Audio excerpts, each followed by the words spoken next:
Bem, pessoal, vamos de BTC no fim de tarde desse sábado, 1º de março, agora na Espanha, 22 horas e 33 minutos, no Brasil, 18 e 33 da tarde.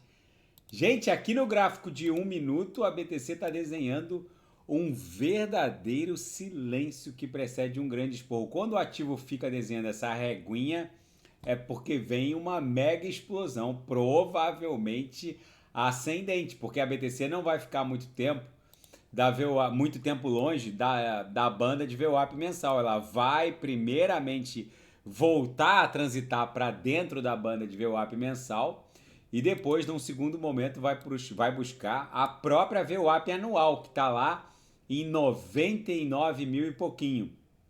Na minha leitura, a BTC já desenhou fundo. Eu sei que tem muita gente tentando ou imaginando que a BTC, tentando encontrar o fiofó da mosca, ou imaginando que a BTC possa eventualmente fazer um fundo duplo para aquela mega agulhada em 78.258. Não é um bom negócio tentar acertar o fiofó da mosca. Muito provavelmente a BTC já desenhou fundo. Eu já vou falar dos fatos. O Donald Trump vai sediar o primeiro White House Crypto Summit, ou seja, a primeira cúpula do seu conselho de ativos digitais da Casa Branca, agora no dia 7 de março. Eu não sei se isso pode ser um catalisador de uma eventual retomada de um movimento de alta para a BTC, mas uma coisa é certa: a família do Donald Trump comprou a queda. Eles estão basicamente atolados de ETH, Aave, Link, grandes corporações como MicroStrategy, que agora se chama Strategy, do Michael Saylor, comprou a queda. Os ETFs de BTC no mercado à vista da BlackRock compraram a queda, ou seja, alguma coisa deve sair dessa reunião. Lembrando que a gente já está no 25º ou 26º estado da Federação Norte-Americana implementando a tal da reserva estratégica. Quando os estados da federação começam a dentro de um movimento amplo, né, que a gente está indo para mais da metade dos 50 estados da Federação Norte-Americana, criando as suas próprias reservas estratégicas de BTC. Quando começa assim, gente, é uma questão de tempo para a criação de uma reserva nacional. Então, pode ser que isso seja anunciado nesse White House Crypto Summit? Pode. Só que se vocês esperarem um catalisador que de forma espasmódica leve a BTC ao estresse da aresta superior dessa canaleta virtual de alta, aí vocês facilmente vão pagar 10, 12 dólares numa Atom, $1.000 numa BNB, provavelmente vão pagar mais de 350 dólares numa Solana. E agora os preços estão no nível de doação. Eu já reportei aqui em análises anteriores que nenhuma das métricas indicativas de topo para a BTC foi acionada nesse ciclo. Total 2 não desenhou topo, Total 3 não desenhou topo, ETH não desenhou topo, o Others não desenhou. O Others cotado em BTC agora começa a dar sinais de musculatura. E outra, gente, a dominância. A dominância não para de subir desde setembro de 2022. Gente, vocês têm noção, vocês têm ideia de que quanto mais alto a dominância for, maior será a queda? O mundo TradeFi está em vias de precificar o valor real dessa força computacional descentralizada, porque vocês acham, as pessoas não entendem a constante de Moore, porque essa só a AI deve ter incrementado o valor das forças computacionais centralizadas em pelo menos 5 ou 6 trilhões. Só o advento só para a Nvidia antes da AI valia 380 bi, hoje vale 4 tri. Só a Nvidia ganhou mais de 3 trilhões em market cap. Só que vocês não se enganem. o mercado TradeFi vai reprecificar toda essa força computacional descentralizada, porque a constante de Moore, ela basicamente só levava em consideração. A constante de Moore, para quem não sabe, foi uma constatação de Gordon Moore, um dos cofundadores da Intel, lá da década de 1960. Ele constatou que a cada 2 anos os semicondutores produzidos pela nossa espécie, Homo sapiens sapiens, né, o hominídeo que sabe, apesar que alguns não sabem que sabem, basicamente dobrava a quantidade de transistores. Mas, lá nos idos de 1960, a capacidade instalada de processamento de dados era muito incipiente. Então, essa constante foi uma descoberta, né, uma constatação que basicamente era irrelevante, porque a capacidade de processamento de dados de um Apple II para um IBM PC dobrando era muito limitada. Então você dobrava algo que já era insignificante. Só que qualquer coisa insignificante que cresça exponencialmente vira um monstro. Em algum período de tempo passa a ser algo monstruoso. E o que aconteceu? O próprio Gordon Moore, ele chegou à conclusão que entre 2024 e 2027 a humanidade criaria uma capacidade instalada de processamento de dados e redes neurais capazes de criar uma AI. Infelizmente, o Gordon Moore morreu em 2022, final de 2022. Ele não viu a bizarrice da AI. Ele morreu poucos meses antes. E aí o mundo basicamente conheceu as ASICs dedicadas, as GPUs, ao semicondutor H100 da NVIDIA. E a gente está há 1 ano e meio, 2 anos surfando a onda da AI. A gente está ainda na primeira geração. Só que a constante de Moore, ela basicamente leva em consideração esse crescimento vertical, exponencial, mas vertical da capacidade instalada de semicondutores produzidos pela nossa espécie. A constante de Moore nunca levou em consideração a possibilidade de se linkar ou conectar milhões de dispositivos espalhados mundo afora numa grande rede e força computacional descentralizada para criar uma Ethereum Virtual Machine ou uma Solana Virtual Machine. Isso vai escalar de uma maneira... E agora que os economistas estão criando curvas de expansão do market cap das Big Techs, que basicamente acompanha a lei de Moore, vocês podem ter certeza de que nós estamos há pouquíssimos meses de reprecificar todo o valor do mundo cripto, que hoje, se a gente somar todo o valor dessa mega força computacional descentralizada, a gente estava... Todo o mundo cripto hoje vale 2,79 tri. Gente, isso aí é de uma bizarrice. O mundo cripto está criminosamente subavaliado. Eu vou repetir. O mundo cripto está criminosamente subavaliado. Se a gente somar só as Big Techs, as 7 magníficas, a gente vai chegar num valor entre 15 e 20 e poucos trilhões. Então isso aqui tinha que estar valendo pelo menos algo acima de 10 tri, se não 15 tri.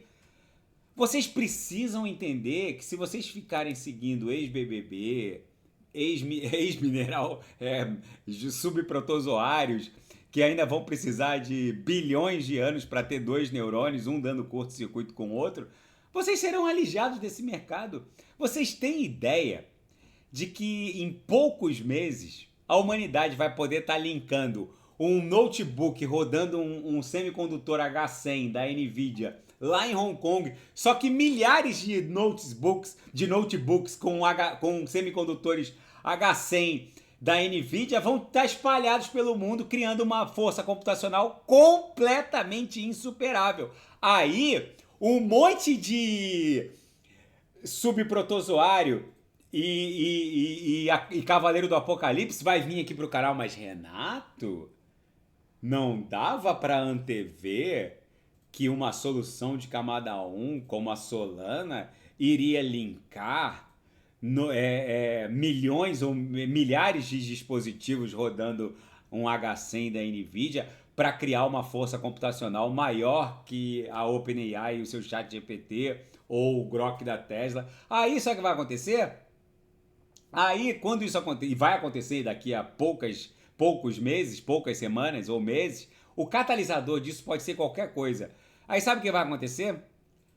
O market cap do mundo cripto vai explodir para o market cap das Big Techs, que está lá em 20 e poucos tri. Então isso aqui vai pular de 2,79 tri para algo acima de 15 tri, talvez 20 tri.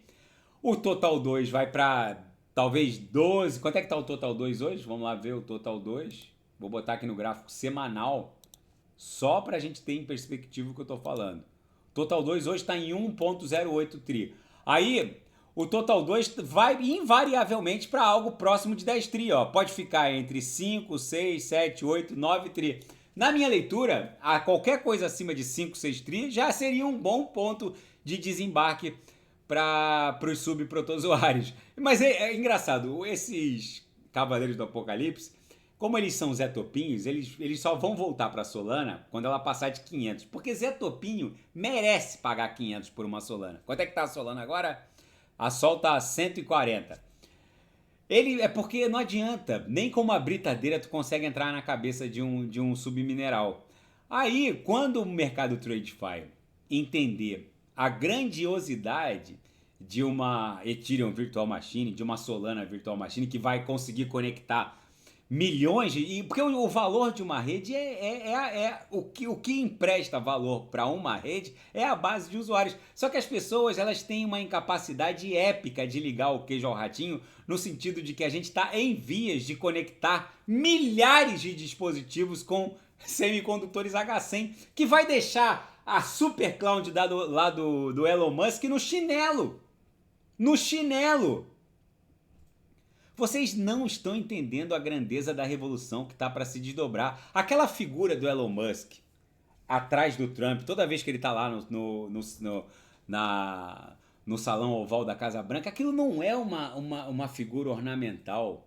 O market cap das Big Techs, eles batem de frente com o PIB de 99,9% dos países, gente. Vocês precisam entender que está havendo neste exato momento uma mudança sísmica no poderio geopolítico financeiro global. Esse embate de donos de Big Techs com a soberania de estados, isso é o reflexo desse poderio instalado de processamento de dados. Poder enviar um foguete que volta de ré é pura capacidade de processar dados. O sujeito tem 4.500 satélites porque basicamente ele barateou o preço do lançamento dando ré em foguete em 99% do custo inicial. A Europa, para mandar uma moeda, para colocar uma moeda em órbita, gasta 1,3 bi de euros. O Elon Musk manda a mesma moeda e bota em órbita por menos de 10 milhões de dólares. Porque o foguete dele dá ré. E por que o foguete dele dá ré? Porque ele tem capacidade instalada de processamento de dados. Por que a esposa do Jeff Bezos está se juntando com 3, 4 amigas e elas vão para o espaço semana que vem? No clube da Luluzinha. Porque o Jeff Bezos, ele também tem capacidade de processar dados. Porque, gente, vocês precisam entender o seguinte. Hoje, semicondutor é commodity. A gente já viveu a era dos metais, do petróleo. Hoje, o que manda no mundo é a capacidade. Quem manda no mundo é quem tem capacidade instalada de processar dados. O Elon Musk vai desligar os satélites pro Zelensky. O Zelensky vai vaporizar aqueles milhões de ucranianos.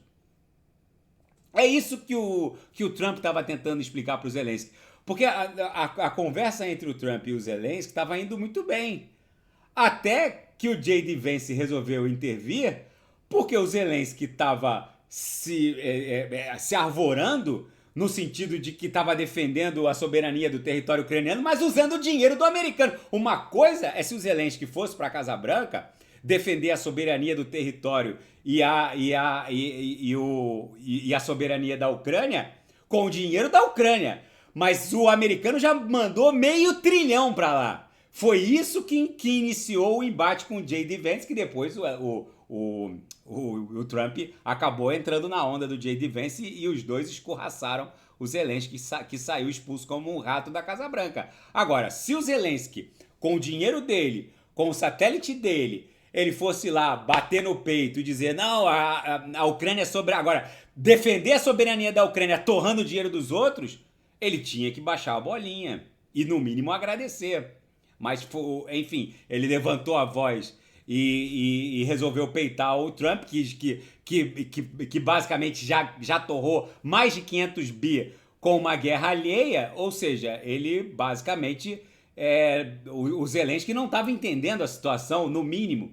Porque é muito fácil você defender a soberania do seu território, do seu país, usando o dinheiro do outro. É isso que eu tô querendo que vocês entendam. Quem manda no mundo hoje é quem tem capacidade instalada de processamento de dados. Por isso que o Elon Musk, basicamente, hoje ele funciona como uma espécie de chefe de Estado. Ele se reúne com a Giorgia Meloni, vai lá, faz um afago no Xi Jinping, depois está lá com o Narendra Modi da Índia, peita qualquer um que bate de frente com ele, desafia a soberania de estados soberanos. Não preciso falar especificamente de um país, e de um caso concreto específico, mas isso é um movimento global. Hoje, quem manda no mundo é quem tem capacidade instalada de processamento de dados. E o destino está ofertando aos senhores a possibilidade de vocês serem donos de uma parcela dessa capacidade de processamento de dados instalada no planeta, que é a grande força DEX computacional de processamento descentralizada. E vocês estão jogando fora essa possibilidade. É isso que eu quero tentar botar na cabecinha dos subminerais. E o Vitalik Buterin agora entrou na briga pela condenação à prisão, pela crítica, né? Ele está condenando uma eventual pena de prisão perpétua contra o Roger Ver. Para quem não sabe, para quem entrou no mundo cripto agora, o Roger Ver, ele é o criador da Bitcoin Cash. Ele fez o primeiro fork bem sucedido do Bitcoin e basicamente ganhou 3 ou 4 bilhões de dólares com a Bitcoin Cash, se gabava disso nas redes sociais, principalmente no antigo Twitter, que agora é a plataforma X, e também resolveu não pagar o imposto de renda nos Estados Unidos. Aí ele cometeu uma série de equívocos. Nos Estados Unidos você pode fazer tudo, menos não pagar imposto. Ele cometeu uma série de equívocos, renunciou à cidadania americana e agora está preso aqui na Espanha, aguardando extradição para os Estados Unidos e deve receber uma pena de prisão perpétua, segundo alguns juristas. O Vitalik Buterin está condenando a dureza com que o Roger Ver está sendo julgado e a possível e provável pena de prisão perpétua. O Ulbricht, que fundou a Silk Road, que foi agraciado com a clemência outorgada por Donald Trump, agora está fazendo campanha pela liberdade do Roger Ver. O Roger Ver já tinha feito campanha pela liberdade do Ross Ulbricht. Enfim, para quem está chegando agora no mundo cripto e não sabe da história completa, o Roger Ver é uma figura muito polêmica no mundo cripto, porque o fato é que depois desse fork que ele fez na blockchain da BTC, criando a blockchain Cash, aconteceram vários outros forks que basicamente imitaram a ideia dele. Aí teve a Bitcoin Satoshi Vision, teve a Bitcoin Diamond, a Bitcoin Gold. Enfim, um monte de gente começou a fazer fork na blockchain da BTC.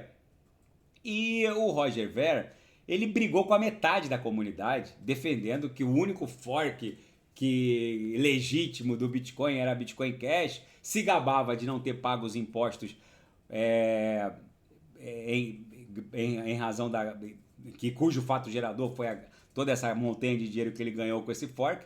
Mas enfim, fica esse registro. Eu particularmente não sei se se o Donald Trump vai outorgar uma clemência para ele, porque ele renunciou à cidadania americana. O Elon Musk, que não deixa nada barato em tratando-se de polêmica no mundo cripto, deu uma espetada no Roger Ver, dizendo que se ele não tivesse renunciado à cidadania americana, ele estaria em condições melhores. Mas, como ele renunciou, o Donald Trump não tem nenhuma obrigação de tentar salvar alguém que cuspiu na própria nacionalidade. Enfim, é mais uma polêmica. E o grupo Lazarus da Coreia do Norte fez mais uma vítima. Segundo o detetive on-chain ZachXBT, ele teria drenado um smart contract com 3 milhões de USDTs e foi tudo imediatamente misturado no misturador Tornado Cash. Boa parte dos recursos já foram também objeto de mistura em protocolos cross-chain. Ou seja, o Grupo Lazarus segue fazendo novas vítimas. Na seara geopolítica e finanças internacionais, perdas não realizadas do setor bancário norte-americano já estão em 118,4 bilhões de dólares. O perfil bancário trimestral do último trimestre de 2024, segundo o site do Federal Reserve, deu conta de que houve um aumento maciço de perdas não realizadas do setor bancário para 118,4 bi, elevando o total de perdas não realizadas, ou seja, que na verdade é prejuízo que ainda não foi assumido pelo balanço das instituições financeiras, para 482 bi. Gente, o setor bancário norte-americano pode estar enfrentando uma séria crise de liquidez. Isso é bom para o mundo cripto, porque vai obrigar o Banco Central americano a botar a impressora de dinheiro para cantar. E depois de ser escorraçado da Casa Branca, o Zelensky, o chefe de Estado ucraniano, voou para a Grã-Bretanha. Lá ele se encontrou com o primeiro-ministro britânico na Downing Street, o Starmer, se encontrou também com o rei Charles.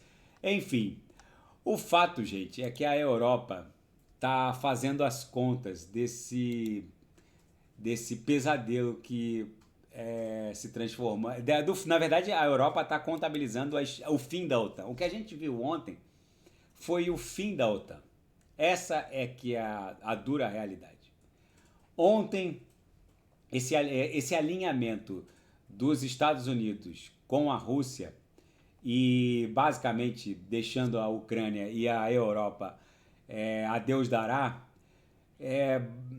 decretou o fim da Aliança Transatlântica Ocidental.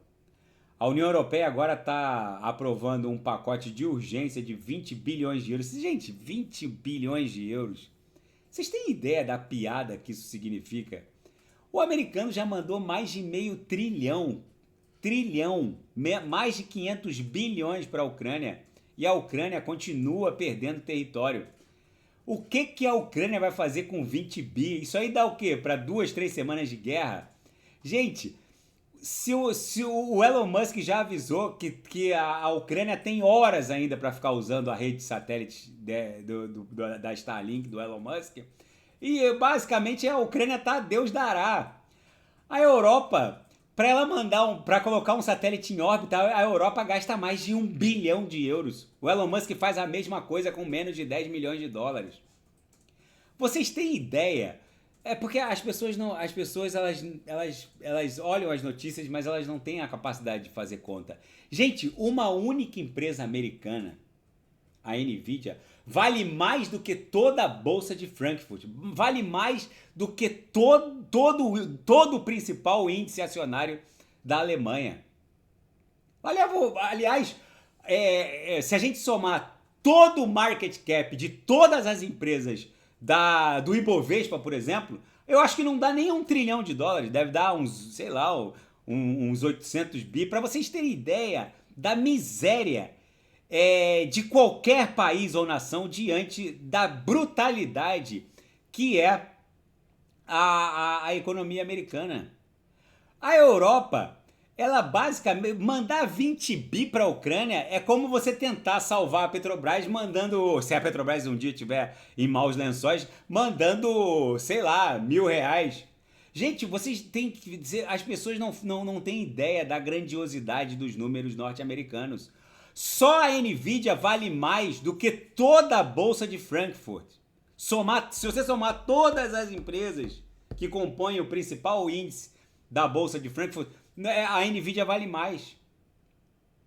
A Europa não tem dinheiro para criar uma rede de satélites e participar da nova guerra. A Europa não tem drones para oferecer para a Ucrânia. A Europa está virtualmente quebrada. Diante de uma potência nuclear, espacial, como a da China, nuclear e hipersônica, espacial, como a Rússia, nuclear, hipersônica, espacial, de processamento de dados e de um monte de coisa que a gente não pode nem imaginar, como os Estados Unidos, a Europa virou o quê?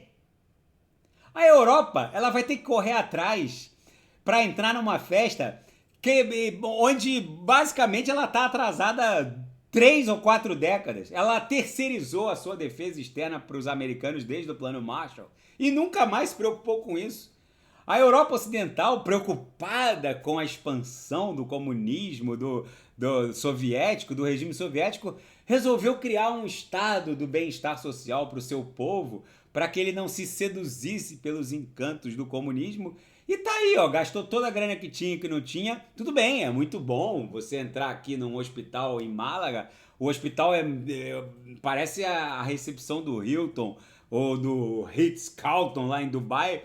Beleza, é bonitinho, é bonitinho. Se o sujeito tiver uma crise de apendicite na rua, sendo imigrante, com plano de saúde, sem plano de saúde, ele basicamente é recebido na emergência, que parece um Hilton, é operado, não tem que pagar nada pra ninguém. Só que isso tem um preço. Não existe almoço grátis.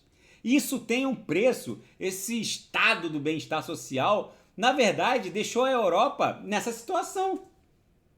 Não tem dinheiro nem para botar uma moeda em órbita.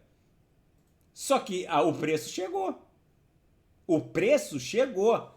E nesse cenário onde a Europa basicamente vai imprimir riqueza, vai emitir títulos para financiar essa corrida maluca aeroespacial, de processar. A Europa tá... Gente, vocês têm ideia? A Europa tá... tirando a Holanda com a sua ASML, que é uma gigante de semicondutores, tirando a Holanda, a Europa, neste exato momento em que eu vos falo, ela tá fora da corrida maluca da AI. É basicamente Estados Unidos, China e a Austrália também correndo um pouquinho por fora. A Austrália também tá desenvolvendo processadores quânticos e, enfim. Agora, a Europa tá tirando a Holanda e a gigante ASML, a Europa tá fora da AI até o presente momento. A Europa tá fora da corrida maluca espacial. Para quem não sabe, a esposa do Jeff Bezos, a Lauren, tá reunindo um grupo de amigas lá, as cocotinhas lá, da amiga das Kardashian, vão tudo pro espaço semana que vem, passear. A Europa pode mandar meia dúzia de patricinha pro espaço, passear? Não pode. Mas um trilionário, um multibilionário, quase trilionário americano manda. Por isso que eu falo para os senhores, essa imagem do Elon Musk atrás ali da cadeira do Donald Trump não é ornamental.